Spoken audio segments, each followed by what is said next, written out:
우리 일상 속에서 잘 빠지는 것 중에 하나, 그리고 또 우리가 잘 빠지면서도 잘 모르는 것 중에 하나가 뭐냐면 이게 확증 편향이라는 게 있습니다. 확증 편향. 자기 생각과 일치하는 정보만 이렇게 잘 받아들이려고 하는 그런 심리를 확증 편향이라고 하는데, 똑같이 이렇게 그런 경험들 아마 있을 거예요. 똑같이 여러 사람들하고 이 얘기를 나눴는데, 나누다 보면은 그 자리를 파하고 나서 서로 그 사람이 어떤 얘기했어? 라는 얘기를 이렇게 나누다 보면은 다 다른 얘기들을 하는 경우들이 있습니다. 난 이렇게 들었는데, 나는 이렇게 들었는데 하면서 서로 이렇게 들은 똑같은 시간에 들었어도 듣는 내용이 다른 경우들 종종 보셨을 겁니다. 자기 생각의 틀 안에서 자꾸 해석하려고 하는 그런 것들이 이 확증 편향에도 하나 포함이 되어 있는 건데요. 성도님들이 종종 저에게도 이게 물어보시는 경우들이 있습니다. 뭘 물어보시냐면, 하나님의 뜻이 무엇인지 알 수가 없어요. 하나님의 뜻이 무엇일까요? 이렇게 물어볼 때도 확증 편향에 빠져 있어서는 하나님의 뜻을 발견하기가 정말 어려운 것 같습니다. 오늘은 저희가 지금 마가복음 8장 22절부터 26절까지를 읽었는데, 사실 오늘 좀 말씀은 마가복음 6장부터 8장의 내용 전체를 가지고 함께 저희들이 좀 이렇게 한 세트로 저희들이 좀 말씀을 좀 보려고 합니다. 6장부터 8장까지의 말씀은 예수님의 이 전도 여행, 공생애 사역 중에서 예수님의 전도 여행에 대한 부분들을 다루고 있거든요. 이 모습 속에서 우리 안에 일어나는 신앙적인 확증 편향의 모습들이 여러 갈래로 이렇게 드러나고 있습니다. 오늘 그 말씀들을 통해서 하나님의 뜻을 어떻게 우리가 또 발견해 나갈 수 있는지, 그리고 저희가 어떻게 교훈을 받아야 될지를 한번 좀 저희들이 묵상해 보려고 합니다. 6장부터 8장에 나오는 예수님의 전도 여행에는 이게 일종의 패턴이 있어요. 그 패턴을 먼저 좀 살펴보기를 바랍니다. 첫 번째 패턴이 뭐냐면, 예수님의 사역 중에는 공격하고 예수님의 사역을 방해하는 사람들이 있었다라고 하는 것들이 반복적으로 나타납니다. 예수님의 공생의 사역의 가장 피크, 정점에 딱 이르게 되는 때가 언제냐면은, 마가복음을 기준으로 보면 예수님의 전도 여행이 시작되는 6장에서의 오병이어 사건이 예수님의 사역의 이 정점을 딱 찍는 그러한 시간입니다. 오병이어 사건 후에 예수님이 게네사렛이라고 하는 갈릴리 한 지역으로 이렇게 오셨을 때, 사람들이 오병이어 사건에 대한 소문을 듣고 엄청나게 사람들이 몰려듭니다. 그래서 사람들이 온 지방으로 다니면서 예수님이 오셨다는 소문을 가는 곳마다 이제 다 퍼뜨리는 거예요. 그래서 정말 사람들이 구름대처럼 이렇게 몰려듭니다. 그래서 예수님의 옷가에라도 좀 한번 이렇게 손을 대기를 바랬고, 그렇게 병들거나 또는 귀신이 들렸거나 그런 사람들이 예수님이 옷가에 손을 대면은 실제로 또 그렇게 낫게 되는 일들을 이렇게 보면서 하나님이 하시는 일들을 정말 놀랍다 하면서 기뻐하기도 하고 송축하기도 하고 하는 이런 일이 있었습니다. 그런데 그렇게 좋은 일만 있었던 게 아니고요. 이럴 때 예루살렘에서 바리새인과 서기관 몇이 파견이 됩니다. 예루살렘 성전에 그 제사장 중심으로 한 그 종교 지도자들이 이런 이제 건강성도 이렇게 지키려고 하는 그런 역할들을 했었거든요. 그렇기 때문에 이 예수라고 하는 사람에 대한 소문이 듣는데, 이 사람이 정말 건강한 사람인지 한번 조사를 해보자 하고 바리새인과 서기관 몇을 파송시켜서 예수님을 조사합니다. 그때 마가복음 7장 1절, 2절 그리고 5절 말씀을 보면은 이렇게 말합니다. 바리새인들과 또 서기관 중 몇이 예루살렘에 와서 예수께 모여들었다가 그의 제자 중 몇 사람이 부정한 손, 곧 씻지 아니한 손으로 떡 먹는 것을 보았더라. 5절. 이 바리새인들과 서기관들이 예수께 묻되, 어찌하여 당신의 제자들은 장로들의 전통을 준행하지 아니하고 부정한 손으로 떡을 먹나이까 하면서 예수님의 제자 중에 몇 사람이 식사 정결례를 하지 않는 것을 보면서 예수님을 비난하는 걸 볼 수 있습니다. 예수님의 메시지나 예수님이 하신 그 일들에 대한 것들을 이렇게 조사하는 게 아니라, 가만히 보니까 밥 먹을 때는 반드시 장로들이, 선생님들이 알려준 이 정결 규례를 해야 되는데 왜 그걸 하지 않아? 하면서 예수님을, 그리고 예수님의 제자들을 비난하는 것이죠. 그것만이 아닙니다. 또 8장을 보면은 동일하게 떡 7개와 물고기 2마리로 4,000명을 먹이는 칠병이어의 사건이 또 나타나거든요. 그걸 보고 바리새인들이 이렇게 또 이야기합니다. 8장 11절의 말씀 보니까, 바리새파 사람들이 나와서는 예수에게 시비를 걸기 시작하였다. 그들은 예수를 시험하느라고 그에게 하늘로부터 내리는 표징을 요구하였다. 세 번역으로 제가 보았는데요. 예수님이 이적을 행해서 사람들에게 모이게 되면은 종교 지도자들이 따라와 가지고 예수님의 사역을 이렇게 방해하는 일들을 반복적으로 일으켜 갑니다.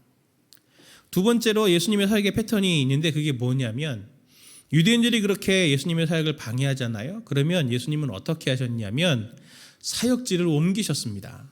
그 자리를 그대로 떠나가셨어요. 예수님이 갈릴리 지역에서 오병이어로 5천 명을 먹이시고 베세다와 게네사렛 지역에서 이적을 행하셨습니다. 그때 유대인들이 예수님과 논쟁했다고 제가 말씀드렸잖아요. 그러면 예수님은 그 지역을 떠나가지고 어디로 가시냐면 갈릴리 지역을 떠나서 이방 지역인 두로로 가십니다. 예수님의 사역지는 사실은 예루살렘 유대 중심이거든요. 그런데 이 서기관들이 바리새인들이 와서 비난하니까 논쟁을 하니까 혼란하니까 예수님이 이방 지역인 두로로 가시는 거예요. 마가복음 7장 24절 말씀 보니까 예수께서 일어나사 거기를 떠나 두로 지방으로 가서 한 집에 들어가 아무도 모르게 하시려 하나 숨길 수 없더라. 이미 예수님이 이방 지역인 두로로 가셨어도 소문이 벌써 쫙 퍼진 거예요. 이방 지역에도 예수라고 하는 사람이 이렇게 귀신도 쫓고 병도 낫게 한다 하는 소문이 쫙 퍼져서 사람들이 몰려들기 때문에 예수님이 숨을 수가 없었던 거예요. 그래서 누가복음 8장 12절 말씀을 보면은 아니죠. 죄송합니다. 예수님이 그렇게 이 두로 지방에 가셔서 어떤 일을 하시냐면 그 헬라 여인인 스로보니게 여인의 딸을 치유하십니다. 그리고 나서 예수님이 다시 어디로 오시냐면은 이방에서 사역을 하시고 다시 유대 지역으로 오세요. 유대 지역으로 돌아와서 갈릴리 지역으로 돌아와서 이번에는 칠병이어의 사건을 일으킨 거죠. 오병이어 사건을 일으키고 논쟁이 있어서 두로로 갔다가 이방 지역으로 갔다가 거기서 이적을 행하시고 다시 유대 지역으로 와서 칠병이어의 사건을 또 일으키시는 거예요. 그런데 그걸 보고 사람들이 또 논쟁을 일으키니까 예수님이 어떻게 하시냐면 그 지역을 또 떠나십니다. 누가복음 8장 12절이 그것을 보여주는데 한번 같이 볼까요? 시작. 예수께서 마음속으로 깊이 탄식하시며 이르시되 어찌하여 이 세대가 표적을 구하느냐? 내가 진실로 너희에게 이르노니 이 세대에 표적을 주지 아니하리라 하시고 그들을 떠나 다시 배에 올라 건너편으로 가시니라. 아니 오병이어와 칠병이어의 기적을 보여줬으면은 얼마나 놀라운 이적이에요. 사실은 그것이. 그런데 무슨 기적을 또 표적을 보여달라고 합니까? 그걸 보고 예수님이 이제는 또 거기를 떠나서 다른 지역으로 가시는 거죠. 이 두 가지 패턴을 한번 보십시오. 예수님은 매번 당신의 백성들에게 복음과 구원을 전하시려고 예수님은 애를 쓰십니다. 반면에 이스라엘은 그것도 잘 받아들이는 사람들도 있지만 그들을 향한 하나님의 뜻을 받지 않고 예수님을 계속 공격하고 비난하면서 예수님을 쫓아내고 마는 모습들을 이 패턴으로 계속 6장부터 8장에 예수님의 이 공생의 사역에 어떻게 보면 핵심적인 전도 여행의 이야기에 이게 한 세트로 지금 보여지고 있는 거예요. 예수님의 사역의 패턴을 통해서 우리가 두 가지 정도를 교훈을 받으려고 하는데 그게 무엇이냐면 첫 번째는 영적인 것에도 빈익빈 부익부가 있다라고 하는 것입니다. 6장부터 8장까지의 모습을 보면 선명하게 대조되는 사람들이 있죠. 오병이어와 칠병이어의 기적을 통해서 하나님의 하시는 일들의 수혜자가 되는 사람들이 분명히 있습니다. 그러나 또 그렇지 않은 사람들도 있어요. 근데 오늘 복음의 수혜자가 되는 사람들 중에 대표적으로 3명의 사람이 6장에서 8장에 등장을 하거든요. 첫 번째는 어떤 사람이냐면 마가복음 7장 31절부터 37절에 나오는 갈릴리 호수에서 고치신 귀먹고 말을 더듬는 사람이 나옵니다. 두 번째는 8장 22절부터 26절 오늘 우리가 읽은 베세다의 맹인이 나오고 그리고 마가복음 7장 24절부터 30절에 나오는 예수님이 두로 지역에 가셨을 때 만난 헬라 여인인 수로보니게 여인과 그의 딸이 거기에 등장을 합니다. 이 세 사람이 예수님의 사역에 수혜를 입은 대표적인 사람으로 등장을 해요. 주목할 것이 뭐냐면 수로보니게 여인입니다. 귀신 들린 수로보니게 여인의 딸을 치유하시는 이야기를 우리가 좀 살펴볼 필요가 있는데 예수님이 오병이어의 표적 후에 장로들과 논쟁 후 그 다음에 두로 지역으로 가셨다고 했잖아요. 시리아 지역이거든요. 시리아 지역으로 가셨을 때 헬라인인 수로보니게 여인, 그러니 사실 헬라인이다 그러면 멀리 온 거잖아요. 그리스인인데 지금 여기까지 왔다고 하는 건 굉장히 멀리 온 겁니다. 이 여인이 그리스인이다 그러면 그리스인들은 자기 나름대로의 또 이 프라이드가 있거든요. 그런데 유대인들한테 와서 이렇게 머리를 잘 조아리는 사람들이 아닙니다. 그런데 예수님께 찾아와서 자신의 딸이 귀신 들렸으니까 좀 쫓아내 주십시오 이렇게 요청할 때 예수님이 아유 그래 내가 너희 딸을 고쳐줄게 그렇게 하지 않으셨어요. 우리가 잘 알고 있는 대로 마가복음 7장 27절 말씀 보니까 예수님이 아주 싸늘하게 이렇게 얘기하십니다. 예수께서 이르시되 자녀로 먼저 배불리 먹게 할지니 자녀의 떡을 취하여 개들에게 던짐이 마땅치 아니하니라.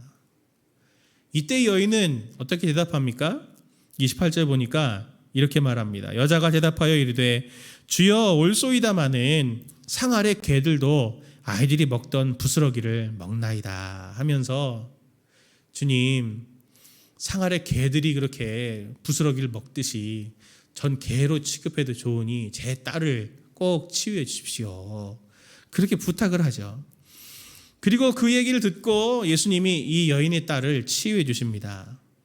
참 대조적이지 않습니까? 어떤 사람은 오병이어와 칠병이어의 엄청난 기적을 2번이나 그것도 행해도 트집만 작은 트집을 잡아서라도 왜 장로들의 유전을 지키지 않느냐 그렇게 얘기하면서 예수님의 말씀을 받지 않는 사람이 있고, 어떤 사람은 모욕을 당하고 개 취급을 당해도 주인의 상에서 떨어지는 부스러기라도 좋으니 내 딸을 좀 제발 치유해 주십시오 라고 그렇게 간청하면서 예수님의 은택을 입는 사람이 이렇게 대조적으로 나타납니다. 마가복음 8장 11절 12절을 이렇게 보니까 세번역으로 보니까 이렇게 말합니다. 바리새파 사람들이 나와서는 예수에게 시비를 걸기 시작하였다. 그들은 예수를 시험하느라고 그에게 하늘로부터 내리는 표징을 요구하였다. 예수께서는 마음속으로 깊이 탄식하시고서 말씀하셨다.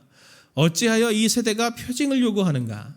내가 진정으로 너희에게 말한다. 이 세대에는 아무 표징도 받지 못할 것이다. 예수님이 화가 나신 이유는 더 이상 표징을 보여줄 수 있는 만한 것이 없어서 그런 거예요. 더 보여줄 표적이 없어요. 보리떡 5개와 물고기 2마리로 5,000명을 먹이는 것, 그리고 7개의 떡과 2마리의 물고기를 가지고 4,000명을 먹이셨는데 전대미문에, 그리고 아무도 없는, 아무 먹을 것도 구할 수 없는 광야에서 그 기적을 행했다라고 하는 것이 마치 광야에서 이스라엘 백성이 40년 동안 하늘에서 만나를 먹고 고기를 먹은 것 같은, 그것을 그대로 재현해낸 이 사건을 이렇게 그것을 보여줬는데 더 무슨 표적을 보여달라는 거냐? 내가 더 이상 뭘 어떻게 해야 되겠니? 더 이상 보여줄 게 없어. 예수님이 지금 그렇게 말씀하고 계신 겁니다. 그런데도 이 사람들은 찾아와서 예수님에게 지금 이렇게 윽박지르고 있는 거죠. 당신이 하나님이 보내신 사람이라는 걸 증명해 보십시오. 무엇으로 증명할 수 있겠습니까? 그런데 한편으로는 약속의 대상도 아닌 이방인의 여자는 예수님이 너는 내 자녀가 아니야. 그래서 내가 너에게 기적을 베풀 수가 없어. 그렇게 면박을 주고 모욕을 해도 예수님께 간청하고 더 가까이 붙어 있어서 그의 은총을 받는 일들이 생깁니다. 이 비슷한 예가 또 있는데 예수님이 자신의 고향에 가서 기적을 행하십니다. 그런데 고향 사람들이 예수님을 배척하거든요. 그때 마가는 이렇게 예수님이 하셨던 말씀을 기록하고 있습니다. 마가복음 6장 4절부터 6절 말씀 보니까 예수께서 그들에게 이르시되 선지자가 자기 고향과 자기 친척과 자기 집 외에서는 존경을 받지 못함이 없느니라 하시며 거기서는 아무 권능도 행하실 수 없어 다만 소수의 병자에게 안수하여 고치실 뿐이었고 그들이 믿지 않음을 이상히 여기셨더라. 굉장히 독특한 표현이 나옵니다. 아무 권능도 행하실 수가 없었다. 전능하신 하나님이신 예수님이 권능을 행하실 수가 없었다 라고 하는 이 표현을 통해서 우리에게 주시는 메시지가 굉장히 선명을 하죠. 하나님의 말씀을 받으려고 하는 사람들에게는 마음이 부드러운 사람들에게는 그것이 더 풍성하게 누려집니다. 그러나 하나님이 아무리 좋은 것들을 주셔도 그 사람이 하나님의 마음의 문을 닫고 있으면 어떤 경우가 생겨도 하나님께서 그에게 더 좋은 것을 주시려고 해도 행하실 수가 없는 그러한 악순환이 계속 반복되는 것들을 볼 수 있는 거죠. 마가복음 4장에서 23절 25절에 그래서 예수님이 이렇게 말합니다. 들을 귀 있는 자는 들으라. 또 이르시되 너희가 무엇을 듣는가 스스로 삼가라. 너희의 헤아리는 그 헤아림으로 너희가 헤아림을 받을 것이며 더 받으리니 있는 자는 받을 것이요 없는 자는 그 있는 것까지도 빼앗기리라. 영적인 부분에도 부익부 빈익빈 현상이 분명히 있습니다. 하나님이 하시는 일들 속에 우리가 쉽게 간과하지 말아야 될 게 무엇이냐면 인격성이라고 하는 거죠.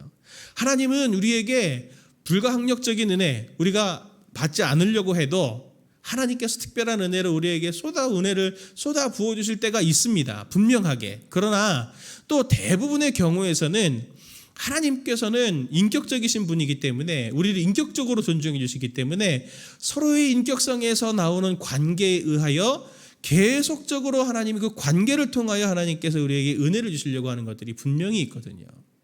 우리 하나님을 너무 기계적으로 우리가 하나님께 나아가고 있는 것은 아닌지 한번 점검해 볼 필요가 있습니다. 하나님 앞에 나아가서 우리가 그분을 사랑하고 그분을 의지하려고 하고 우리가 잘 순종하지 못해도 그분께 들으려고 하는 그런 마음들의 자세를 자꾸 점검해서 그거를 놓치지 않는다면 우리에게 하나님께서 더 풍성한 은혜들을 계속 부어주실 거예요. 그러나 기계적으로 너는 습관적으로 빈 마음으로 우리가 그렇게 하나님 앞에서의 신앙생활을 하게 된다면 신앙생활하는 것들이 점점점 화석화되거나 아니면 그것이 공로화돼서 우리로 하여금 점점 우리를 병들게 만드는 일들로 그렇게 이루어갈 수 있는 것입니다. 우리가 영적으로 더 풍성해지려면 어떻게 해야 되냐면 그게 바로 두 번째 제가 묵상해 보려고 하는 겁니다. 그게 무엇이냐면 복음의 평가자가 되지 말고 복음의 참여자가 되라라고 하는 것을 오늘 본문이 교훈해주고 있습니다. 앞에서 예수님의 전도 여행에 있어서 3명이 대표적인 수혜자라고 말씀을 드렸잖아요. 귀먹고 말더듬는 사람, 그리고 베세다의 맹인, 그리고 두로에서 만난 수로보닉의 여인, 이 세 사람이 복음의 수혜자라고 말씀을 드렸습니다. 갈릴리에서 귀먹고 말더듬는 사람을 고치신 부분, 그리고 베세다의 이 맹인을 고치는 장면을 제가 말씀을 가지고 오늘 함께 같이 성도님들하고 읽기를 바라는데 보실 때 제가 읽을 테니까 눈으로 쭉 따라가시면서 공통점도 찾아보시고 굉장히 특이한 지점이 있습니다. 그 점도 한번 찾아보십시오. 제가 마가복음 7장 32절부터 34절 그리고 마가복음 8장 22절부터 26절 두 사람의 이야기를 따로따로 제가 천천히 읽어드릴 테니까 한번 보십시오. 먼저 우리 귀 먹고 말더듬는 사람에 대한 부분을 제가 읽도록 하겠습니다. 마가복음 7장 32절부터입니다. 사람들이 귀 먹고 말더듬는 자를 데리고 예수께 나와 안수하여 주시기를 간구하거늘 예수께서 그 사람을 따로 데리고 무리를 떠나사 손가락을 그의 양 귀에 넣고 침을 뱉어 그의 혀에 손을 대시며 하늘을 우러러 탄식하시며 그에게 이르시되 에바다 하시니 이는 열리라는 뜻이라. 마가복음 8장 22절부터 26절 베세다의 맹인을 예수님이 고치신 장면을 읽겠습니다. 베세다의 이름에 사람들이 맹인 한 사람을 데리고 예수께 나와 손대시기를 구하거늘 예수께서 맹인의 손을 붙잡으시고 마을 밖으로 데리고 나가사 눈에 침을 뱉으시며 그에게 안수하시고 무엇이 그에게 보이느냐 물으시니 쳐다보며 이르되 사람들이 보이나이다. 나무 같은 것들이 걸어다니는 것을 보나이다 하거늘 이에 그 눈에 다시 안수하심에 그가 주목하여 보더니 나아서 모든 것을 밝히 보는지라. 예수께서 그 사람을 집으로 보내시며 이르시되 마을에는 들어가지 말라 하시니라. 아멘. 이 두 사람들을 낫게 하는 부분에 공통점이 있죠. 어떤 공통점 찾으셨습니까? 그것은 사람들이 이들을 예수님께 데리고 와서 낫게 해달라고 할 때 바로 그 사람들을 거기서 바로 낫게 해주지 않으세요. 어떻게 하십니까? 그들을 그 자리에서 한 장소로 데리고 나가십니다. 따로. 이들을 그들의 무리 또는 마을에서 데리고 나와서 따로 한 장소를 하나님 정하셔서 거기서 이들을 치유하세요. 베세다 맹인 같은 경우는 더 독특한 표현이 나오죠. 고쳐주시고 난 다음에 8장 26절 말씀 보니까 이 맹인에게 이야기합니다. 마을에 들어가지 말아라. 거기에서 데리고 나왔는데 삶의 터전이 거긴데 거기로 들어가면 가지 마. 예수님이 그렇게 말씀하시는 거예요. 그 사람들을 고쳐짐을 받은 사람들을 원래 같이 있던 사람들과 분리해 내시는 거죠. 이게 굉장히 독특한 지점입니다. 왜 주님은 이들을 그렇게 분리해 내셨을까요?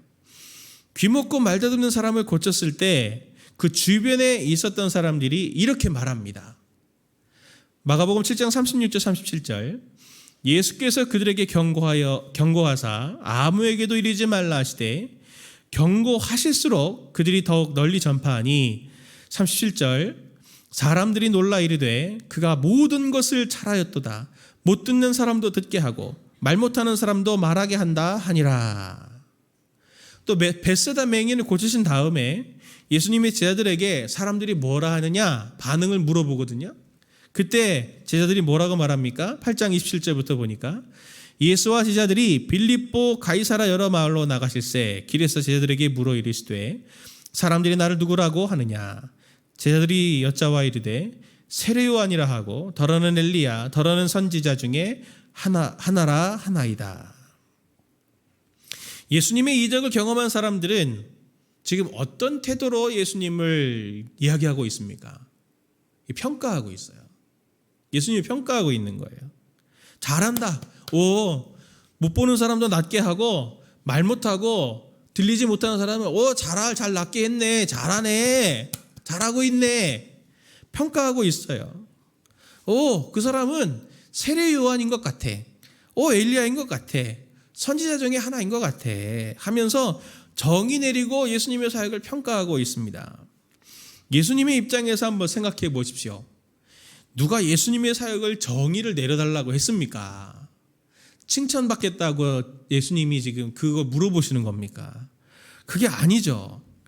예수님은 칭찬받기 위해서도 아니고 내가 누구다 인정받기 위해서도 아니고 예수님이 지금 이 기적들을 행하시는 이유는 딱 한 가지 이유입니다. 무엇이냐면 예수님이 말씀을 전하시고 이적을 행하시면 그걸 통해서 복음을 받아들이기를 원하셨던 거예요. 그게 목적이에요. 그런데 그가 행하신 일들에 의해서 복음을 받아들이고 그걸 누리기를 원했는데 바리새인들, 서기관들, 다른 유대인들은 자 어떻게 잘하나 보자. 계명에서 틀린 것은 없는가 보자. 이 사람이 건강한가 안 건강한가 보자. 잘하나 못하나 보자. 이러면서 예수님의 기적을 체험하고도 말씀을 듣고도 평가하거나 정의를 내릴 뿐이지 말씀을 받아들이질 않고 있습니다. 그래서 예수님이 귀먹고 말다듬는 사람을 이렇게 이상하게 고치신 거죠. 따로 데려가서 혀에다가 침을 뱉어서 침에다가 손을 대시고 귀에다가 손가락을 넣으시면서 제대로 말해라. 열려라 이제는. 에바다 열려라라는 뜻이잖아요. 열려라. 귀도 열리고 혀도 열려서 잘 듣고 내가 말하는 것들을 잘 들어서 잘 알아듣고 말하는 것들도 좀 잘 말할 수 있어야지. 그렇게 되길 바란다 하면서 탄식하셨다라고 말하고 있지 않습니까? 탄식하셨다. 이 탄식은 이스라엘에 대한 탄식이고 그리고 그들이 평가만 하고 정의 내리는 말만 하고 있는 사람들에게 정의 내리지 말고 평가하지 말고 복음을 받아들여서 너희들도 복음을 전할 수 있는 사람이 되라 라고 하는 그 예수님의 마음이 여기에 담겨져 있는 겁니다. 그리고 베드로처럼 엘리야다 다른 사람들이 말하는 세례 요한이다 엘리야다 선지자 중에 하나다 그렇게 말할 것이 아니라 베드로처럼 주는 그리스도십니다 라는 제대로 된 고백이 나오라고 하는 것을 지금 예수님이 요청하고 계시는 거죠. 오늘 본문에 나오는 베세다 맹인도 같습니다. 예수님은 베세다에 이르렀을 때 이 눈먼 사람을 어떻게 치유하십니까? 굉장히 독특한 치유 방법이 나오는데 마을에서 데리고 나오시죠. 그리고 예수님이 눈에 침을 뱉고 그에게 안수하십니다. 그리고 물어보시죠. 무엇이 보이냐? 사람 같은 것이 보입니다. 나무 같은 것들이 걸어다니는 것 같습니다. 그랬더니 예수님이 너 시력이 아직 안 돌아왔구나. 다시 안수해 줄게. 다시 안수하셔가지고 그 사람을 낫게 해주세요. 예수님이 하도 이적을 많이 행하셔가지고 기력이 떨어지셨나 봐요. 2번이나 이렇게 안수해서 고치시는 걸 보니까. 그럴 리가 없잖아요. 성경에 예수님이 2번이나 안수하셔갖고 사람을 고치신 적이 없습니다. 굉장히 의도적인 거예요. 너희가 듣기는 듣는데 제대로 못 듣고 있다.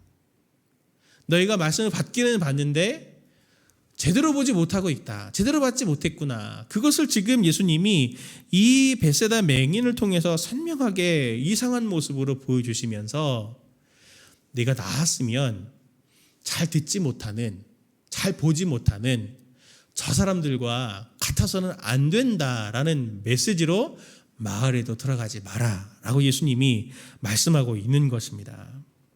유대인들은 물었습니다. 하늘로부터 오는 표적을 보여주십시오. 우리는 종종 말합니다. 하나님의 뜻이 무엇인지 알려주세요. 저에게도 와서 물어보시는 분들이 있다고 제가 말씀드렸잖아요. 그렇죠? 제가 신방을 하다 보면은 이미 이분은 알고 오셨어요. 하나님의 뜻을 알고 오셨는데 그게 싫거나 또는 본인이 내가 원하는 게 있어요. 그것을 저를 통해서 듣기를 원하시는 거죠. 하나님의 뜻처럼.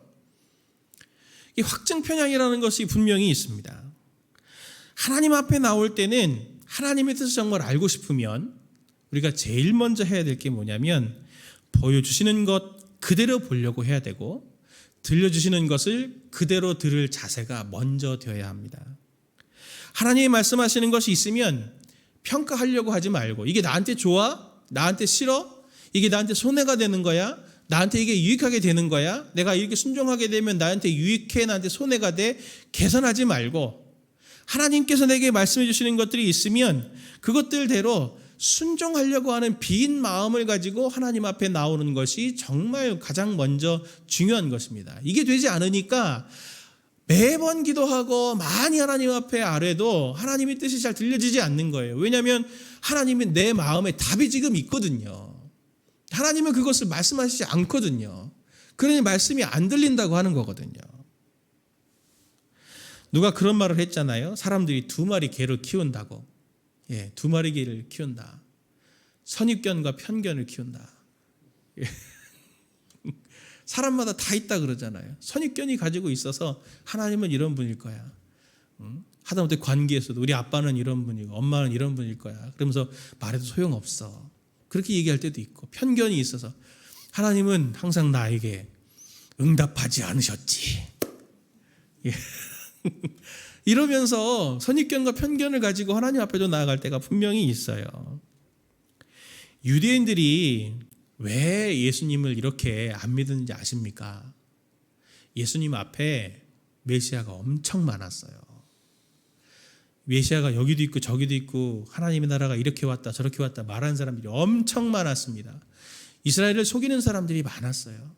그 사람들을 따르다가 상처받고 따르다가 또 오히려 거꾸로 로마에게 핍박받아갖고 많은 사람들이 죽고 하는 그런 상처의 역사가 덧대져 갔으니 그런 것들 때문에 엄청 많은 속은 세상을 지났기 때문에 예수님이 딱 오셨어도 이것도 양치기 소년 아니야? 하는 그런 마음이 분명히 들었을 거예요. 선입견과 편견이 강할 때 한번 성도님들이 스스로를 가만히 뒤돌아보시면 그 선입견과 편견에는 그것이 강화가 되는 건 2가지가 있더라고요. 하나는 뭐냐면 깊은 상처가 있을 때 그럴 때 선입견과 편견이 생깁니다. 또 하나는 엄청난 성공을 이뤘을 때 내가 경험치와 성공을 거둬서 내가 큰 성공을 거뒀기 때문에 내가 이것을 한번 이렇게 해봤기 때문에 내가 이게 옳아라고 하는 선입견과 편견이 그 2가지 방향 가운데 있습니다. 우리가 하나님 앞에 나가서 하나님의 뜻을 묻는데 하나님의 뜻이 안 들린다고 할 때 이 선입견과 편견이 내 마음 가운데 있는 것은 아닌가? 그리고 그 편견이 선입견이 상처로 온 것인가 나의 성공의 경험 때문에 온 것인가 교만 때문인가 아픔 때문인가라고 하는 것을 하나님 앞에 점검하면서 그걸 가지고 하나님 앞에 나아가서 씨름하고 그것을 먼저 회복해야 하나님 앞에서 하나님이 말씀하시는 것들이 이제 하나씩 들리기 시작을 합니다. 성도님들, 하나님은 우리에게 언제나 덮어놓고 믿으라 그렇게 말씀하지 않으세요. 예수님이 말씀하시잖아요. 지금 앞에도 수많은 메시아들이 있다 그랬잖아요. 하나님의 뜻이 여기 있고 저기 있다 그러면서 사람들을 많이 현혹했어요. 그리고 선동했어요. 그리고 엄청난 세를 모은 적도 있어요. 그런데 예수님도 똑같아 보일 수도 있었겠죠. 근데 예수님은 말씀만 하시는 분이 아니었거든요. 예수님에게는 표적을 분명히 보이셨습니다. 오병이어와 칠병이어의 기적을 보이셨고, 앞에 말씀드렸던 세 부류의 사람들, 귀신도 쫓고 불치의 병도 낫게 하시고 장애까지 고치시고 죽은 사람까지 낫게 하시는 예수님의 말에 능력이 있다라고 하는 것을 직접 보여주신 게 이 두 가지 균형이 있었기 때문에 예수님이 앞에 있던 메시아들하고 다른 메시아이거든요. 그런데 계속 이들은 상처가 있으니까 봐도 안 믿는 거예요. 하나님이 성도님들에게 말씀만 주시지 않습니다. 하나님이 성도님들에게 말씀하실 때는 말씀만 주시는 것이 아니라 삶을 통해서도 이렇게 계속 말씀하시는 지점들이 분명히 있습니다. 하나님은 오늘 우리의 삶에 예수님처럼 이렇게 막 죽은 사람이 낫고 오병이어의 기적이 일어나고 하는 그런 엄청난 이적들을 우리 주변에 그렇게 일하시지는 않지만, 성도님들이 내 삶에 하나님의 뜻이 무엇인지를 분별하려고 하면 말씀을 읽는 동시에 내 삶의 주변에 가만히 듣는 자세로 내 삶을 관찰해 보십시오. 내 주변에 나를 향해서 하는 사람들의 말이나 내 주변에서 일어나는 일들이 내게 주신 말씀과 내 상황들이 같이 겸해서 하나님의 뜻이 무엇인지를 선명히 보여주고 방향성을 제시하는 것들을 하나님은 반드시 하실 것입니다. 들으려는 자세, 보려고 하는 자세, 선입견과 편견을 버리고 하나님 앞에서 잘 내가 들으려고 하는 자세만 갖는다면 하나님께서는 반드시 성도님들에게 하나님의 뜻을 나타내 보이시고 어디로 가야 할지를 하나님께서 알려주십니다. 성령을 가진 우리는 말씀과 기도의 자리에 서서 하나님이 내 주변에 일으키고 계신 것들을 통해서 선견과 편견과 선입견 없이 보려고 하면 충분히 그것을 볼 수 있게 하십니다. 성도님들, 요즘에 성도님들 눈에 보이는 것이 무엇입니까? 주님이 보여주시는 것을 보고 있습니까? 아니면 내가 보려고 하는 것들을 보고 있습니까?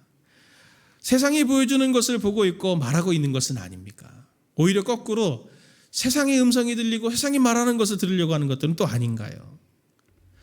오늘 이 기도의 자리에서 하나님이 요즘 내게 내 삶을 통해서 무엇을 말씀하시려는지, 내 주변에 있는 모든 환경과 사람들을 통해서 무엇을 들려주시려고 하는지를 한번 성도님들이 오늘 이 기도의 자리에서 같이 찬양하고 기도하는 가운데 들으실 수 있으면 좋겠습니다. 확증적 찬양을 버리고 오늘 이 하나님 앞에서 어린아이 같이 순수한 마음으로 주님의 음성을 듣는 이 저녁 됐으면 좋겠습니다.